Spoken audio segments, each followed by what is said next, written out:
Hello, welcome to, well, we haven't come up with a name yet. That's where you can come in with some help.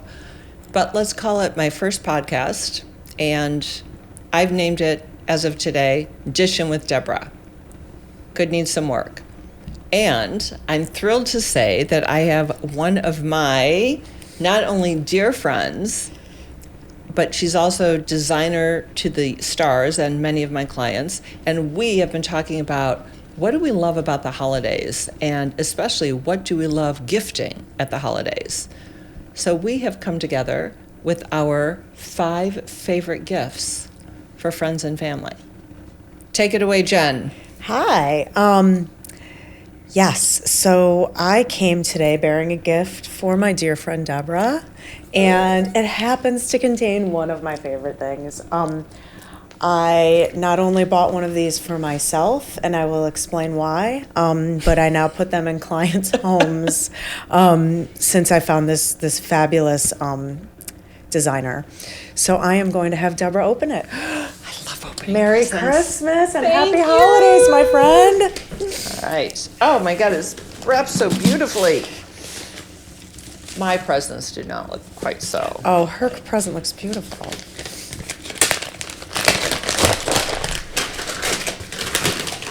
Oh, Stella, you want to dig in, don't you? Oh, okay, I'll read that loud. Da, da, da. Okay. Your love of both pink and food lead me to this. One of my fave things for a dear friend. Jen Boyd, heart, heart, heart, with love and gratitude for your friendship. Baby. Mwah. And, we've got, handmade, I can tell is handmade with love in this woman's Montreal-based pottery studio. Oh.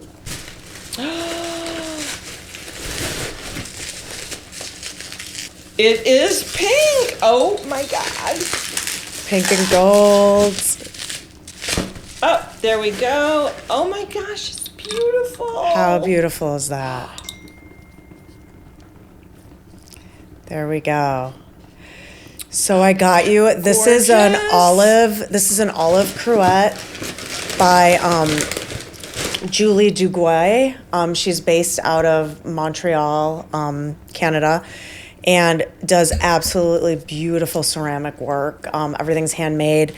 One thing I really love about this bottle is First of all, it's look at- opaque. It's opaque. So, olive oil degrades when it's exposed to light. And a lot of the ones you'll see out there are clear glass. So if you have it sitting on your countertop, it's not good for the olive oil. So I looked for an opaque one. And then, I can't. Look at the handle. thumbprint, the It's little like thumbprint that the makes you grip it perfect- perfectly. Yep. It pours perfectly. And then there's a second one in there for Debra, and Julie does a 2-line version and a single-line version. So that should be the double line so that you could differentiate your oils. So if you want to put one with avocado oil, one with olive oil, then you know which is which. And it's Yeah, but cream. there's a story behind the one that you That I did have. had. I had. But I searched long and hard because this is sitting on my countertop. I want it to be beautiful. I want it to be a piece of art. And I cook a lot, and as does Debra. So this is why one of my favorite things are the olive cruettes by Julie on Etsy, found on Etsy. Reach out if you want information on where to purchase these. I will tell you that I bought 2 after Jen introduced me to these to give as client gifts, and one for a client, one for a friend, that both use olive oil 5 times a day. And Julie promised that I would have them before Christmas. They came 3 days ago. And she's amazing. You can email her about questions or customization. Like I wanted the pair, and I said I wanted a single line and a double line, and she made an accommodation right away. So she's amazing. Favorite things. First one. All right. Well, on that note, I am giving over a very special gift and to me, the most special gifts are the things that you have for yourself that you want to share with your very favorite people. So something's wrapped, but this is a hand-blown glass ornament, because I try to pretend that I'm not really that sentimental about Christmas, which is not true. I've inscribed "Bah Humbug" on this ornament.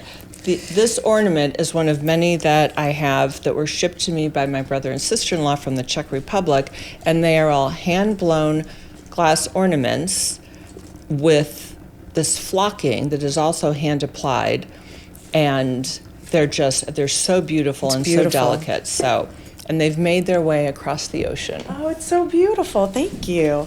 And Debra says she's not a good gift wrapper. Look at this. It's beautiful. Complete with the Dobbs logo paper, which is amazing.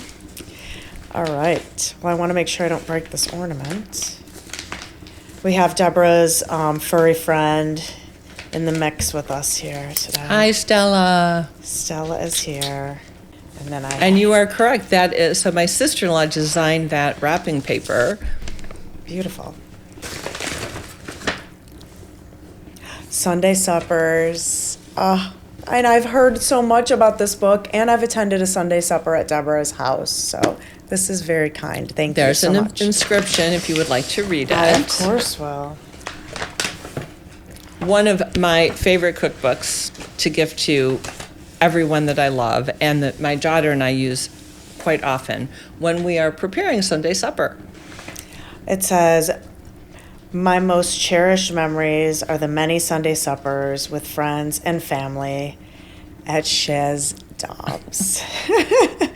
With love, Debra." So kind. And I have had the opportunity to be here to enjoy that. So I hope to have many more Sunday suppers with you, my friend. Thank you. All right. So this is by Karen Mordecai. And Karen Mordecai, Sunday suppers. And again, reach out for resources on how to, if someone would like to buy that book. I purchased 30 of them last week from Jason Home, which is in Lincoln Park. Lots of beautiful gifts, and this happens to be a book they've had year after year. But again, reach out and we can send you the resources to get these gifts. Thank you, Debra. All I'm going to lean that guy back up here so everyone can see it. Okay, so why don't I introduce my little octopus dish? Okay, so I'm totally into octopus, or octopuses, which I've been told is the correct plural for octopus. This dish happens to be filled with a salt that my daughter and I love to make, and we make this, I don't know, every week or two, mostly because we have friends and clients that say, "Hey, could I come by and pick up some of that herb salt you make?" So we make this wonderful herb salt. This happens to be a smoked version of the herb salt, which we just created last week and love. And I think it looks so much better in this dish because of the little coloring. But this is the most beautiful octopus in brass. And then the dish is a seashell dish. So I have one in my bathroom for soap. And then I have 3 that I can interchange with various herbs and spices and salts. Sometimes I'll put butter, and I'll use this as a serving dish at the table, or just sitting on my island. And I'm a bread and butter fanatic, and then I can take a little salt, sprinkle it on the top, and that's my lunch with a tomato or some cucumber or something. So there you go. This was purchased from CB2, one of my very favorite stores. Fabulous stuff going on right now for Christmas gifts, by the way. They've got, if you're into music, rock and roll, they've got an amazing coffee table book about the best albums. Cool. So there you go. All right, you're up. Okay. So one of my other favorite things is an Australian brand, Aesop. She's married to an Aussie. Yeah, I'm not biased, but I am married to an Australian gentleman. However, their products are amazing. They smell beautiful. You know, I'm pretty averse to, you know, really strong florals and smells and scents like that. Their scents are pretty, are ones that I can tolerate, and they don't have those really sweet, cloyingly sweet scents. They're very herbaceous, or, you know, sandalwoods and things like that.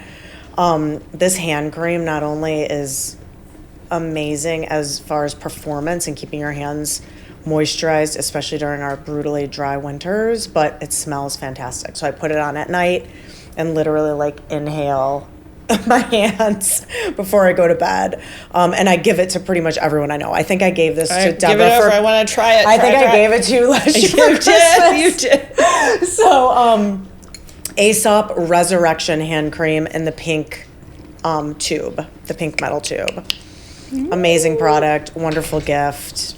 Put one in your nightstand. Oh, It's the best. It's the best. forgot how much I love this. Another favorite thing. Not home related, just some personal care that we all need. Well, you have another favorite thing. That I do. It was a little surprise. I wasn't expecting. Yeah. That I think you should present because I am all over getting the oversized version Yeah. of this favorite thing. So behind us, sitting on Deborah's beautiful mantle, is a mud cloth pillow. So this is one of mine, actually, but I do put them in several clients' homes, and they are handmade. They're traditional African textile. So they originated in West Africa, although they are made all over Africa, and the different symbols and things that are painted on them are significant to different tribes and different groups there. So that's sort of the history of it, but they basically, stitch these together. So you can see this is made from several pieces. And then they're usually natural dyes. So you never see any really odd colors because the dye that they use for the textiles are made of leaves and sticks and berries and things like that they dye them with and then let them dry. And then typically the designs on them is applied with mud and a resin of some kind that obviously won't wash away with water. So they're beautiful. They come in all gorgeous colors. This one's this kind of terracotta camel color that I think works really well with blues and turquoises and blacks and whites. And with a little And with fine this, line Debra wants to keep this pillow here. So mud cloth pillows, you can get them at several vendors and several places sell them, but this particular one is from an Etsy shop. So we'll have the details at the end of the podcast. Love supporting Etsy, by the way. Yeah, but Etsy is wonderful. It's really a bunch of craftsmen and women that have this place that they could sell all their crafts from all over the world. So That's, by the way, these were ordered through Etsy. Those were ordered through Etsy because I honestly couldn't find one through major retailers and a lot of the sources that I have access to. I found them on Etsy. So this is a way to support local or not so local, but independent businesses that are creating beautiful things in their Yeah, and in either their they homes can't or and- don't want to have a brick and mortar shop, and Right. they want to get their products and their designs out into the world. And just even the history of mudcloth is pretty cool and interesting, and it does add texture, I think, to a room, and it I really like to make rooms feel more rich with pieces that don't all look new or don't look like they're all from a store or out of a catalog. And I really think pieces like this add that kind of texture and richness. So we have one last item, which was it's not even one of our favorite things because Jen and, by the way, our fabulous guy behind the camera, Pablo, were just introduced to this. So I'm going to do a little plug. This is a game called Controversy that has been created over the last almost 2 years. My daughter, me, our besties, mom, dad, the 3 kids, my brother, my sister-in-law, and our best family, one of our dearest family friends, Alana. So a lot went into this. It's a card game. We are beta testing the game now, so we have actually had these beautiful packages made. There's a logo. Company name is Roast Beef Games. If anyone's interested, reach out because we are looking for beta testers, although we seem to have a lot of people ready to go. So I pulled these out at the last minute to give one to Pablo and one to Jen. Thank you. Whose husband is, I don't like to play cards, but this is a card game, so. Exciting. I was just telling Debra that I had to reschedule a game night with some friends, so this will show up at the rescheduled event. I'm really excited about that. So, our first fireside chat, fire, shallot dip. Oh yeah, we get to dig in the everything. potato I chips know, then. And by the way, best appetizer ever if you're having a dinner party, Julia Child, champagne, potato chips and dip. There you go. And I think Ina Gardner, but we'll have to check on her favorite. So thank you for joining. Don't forget to weigh in about like maybe a suggestion for the name of our Debra's little dish. Dobbs groups. Thank you so much. Bye. Bye.